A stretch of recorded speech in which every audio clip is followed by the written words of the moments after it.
my womanly roar. Yeah! I'm here. Women are still navigating the effects of the male-dominated workplaces a year and a half after the rise of the Me Too movement.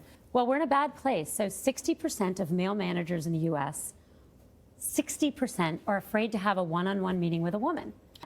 Men, senior men right now, are 9 times more likely to hesitate to travel with a woman. And, you know, it's not enough to not harass us. You need to not ignore us either. What the hell you say? We also teach our kids that you don't take shortcuts in life and you strive for meaningful success in whatever job you do.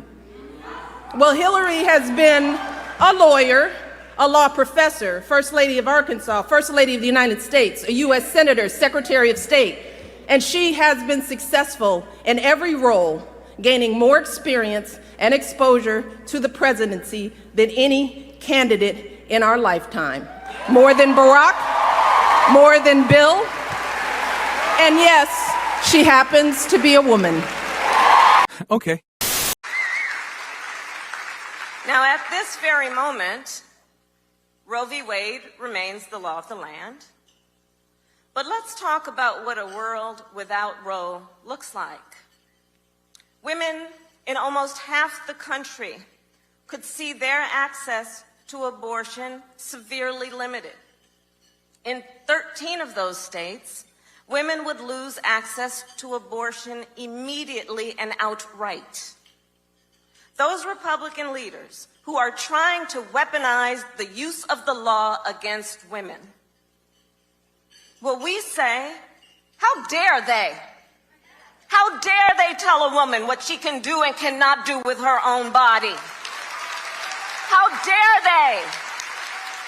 How dare they try to stop her from determining her own future? How dare they try to deny women their rights and their freedoms? Okay. What's all this talk about women's rights? Little man in the back there say women ought not to have as much rights as men because women needs to be helped into carriages and over mud puddles. Well, I tell you, ain't nobody helped me into no carriages, and I ain't been helped over nary a mud puddle, and ain't I a woman? I done planted and plowed, gathered into barns, and worked as much and ate as much as any man when I could get it, and no man could head me, and ain't I a woman?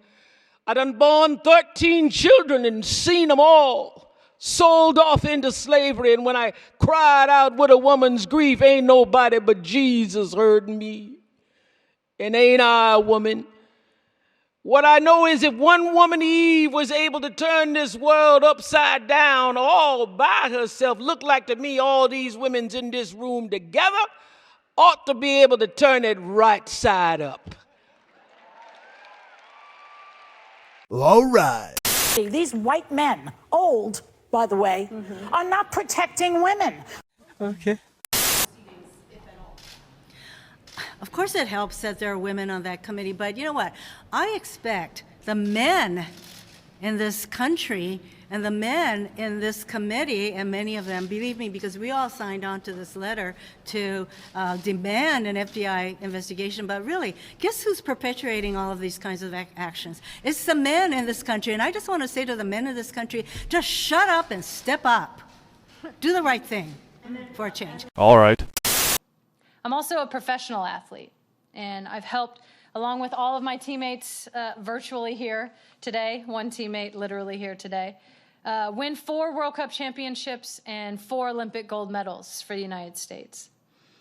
And despite those wins, I've been devalued, I've been disrespected, and dismissed because I am a woman. And I've been told that I don't deserve any more than less because I am a woman.